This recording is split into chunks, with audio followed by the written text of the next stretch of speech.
بسم اللہ الرحمن الرحیم۔ شروع اللہ کے نام سے جو بڑا مہربان نہایت رحم والا ہے۔ السلام علیکم۔ حضرت خضر علیہ السلام کا اصل نام بنیامین ملکان اور رکنیت ابو العباس ہے۔ خضر کے معنی سب چیز کے ہیں۔ حضرت خضر علیہ السلام جہاں بیٹھتے تھے وہاں آپ کی برکت سے ہری ہری گھاس اگ جاتی تھی، اسی لیے لوگ آپ کو خضر کہتے تھے۔ حضرت خضر علیہ السلام حضرت سام بن نوح کی اولاد میں سے ہیں۔ حضرت ذوالقرنین علیہ السلام کے خالہ بھائی بھی تھے، جبکہ تفسیر سابی میں ہے کہ حضرت ذوالقرنین حضرت ابراہیم کے دست حق پرست پر اسلام قبول کر کے مدتوں ان کی صحبت میں رہے اور حضرت ابراہیم نے ان کو کچھ وصیتیں بھی کی تھیں۔ یہ معلوم ہوتا ہے کہ حضرت خضر کا دور حضرت ابراہیم کے دور سے فوری بعد کا ہے۔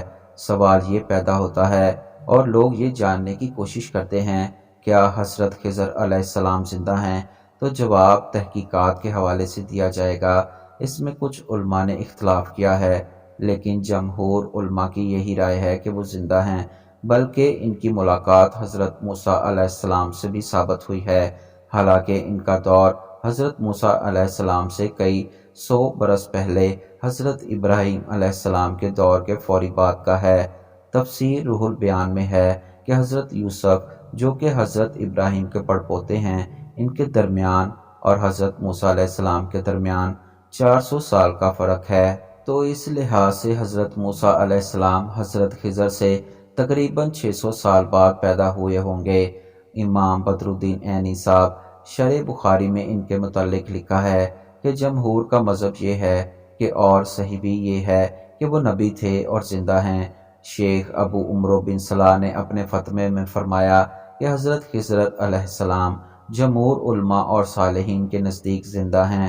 ان کے زندہ جاوید ہونے کے 2 واقعات بیان کیے جاتے ہیں۔ پہلا واقعہ تو ابن عسا نے کتاب تاریخ دمشق میں کچھ اس طرح بیان فرمایا ہے کہ جب حضرت آدم علیہ السلام کی وفات کا وقت قریب آیا تو آپ نے اپنی تمام آل اولاد کو جمع فرمایا اور ان کو حکم دیا کہ میری وفات کے بعد میرے جسم کو ایک غار میں رکھنا، اس وقت تک جب پوری زمین پر سیلاب نہ آئے، اور میرے جسم کو ملک شام میں دفن کیا جائے۔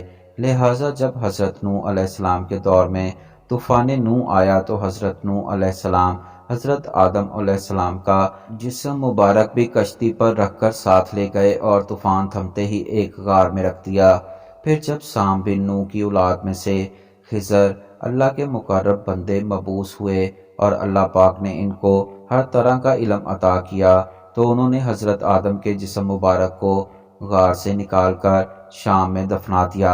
اسی وجہ سے اللہ نے ان کو حیات جاتواں عطا فرمائی ہے، کیونکہ حضرت آدم علیہ السلام نے اس شخص کے لیے دعا فرمائی ہے، وہ شخص قیامت تک زندہ رہے گا جو ان کے جسد خاکی کو سپرد خاک کرے گا۔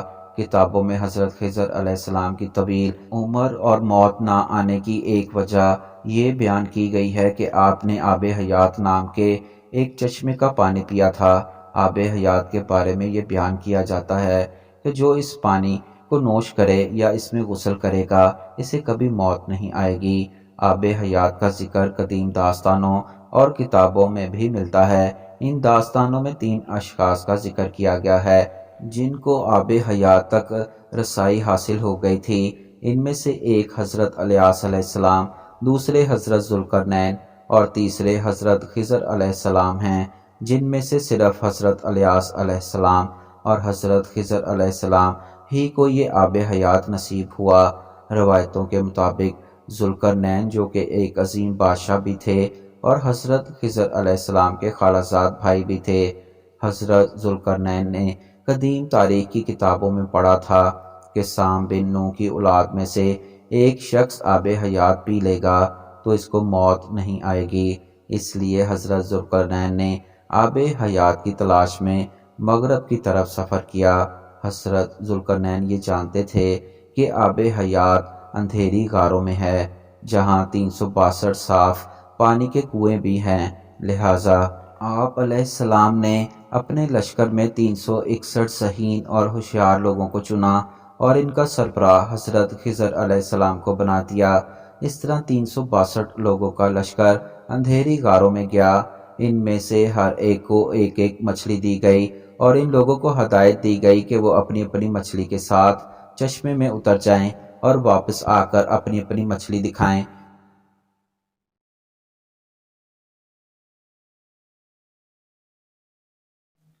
کافی لمبے سفر اور مشکلات کے بعد یہ لوگ اسی چشمے تک پہنچ گئے۔ جب وہ تمام لوگ واپس آئے تو ان کے بادشاہ حضرت ذوالقرنین نے کہا کہ اپنی اپنی مچھلی جمع کروا دیں۔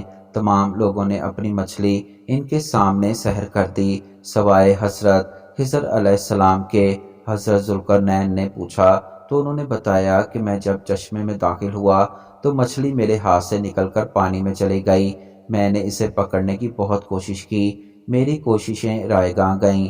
حضرت ذوالقرنین نے کہا وہ پانی آپ کے مقدر میں تھا، آب حیات میں غوطہ لگانے اور اس پانی کو پینے کی برکت سے حضرت خضر علیہ السلام زندہ رہیں گے اور آپ علیہ السلام کو کبھی موت نہیں آئے گی۔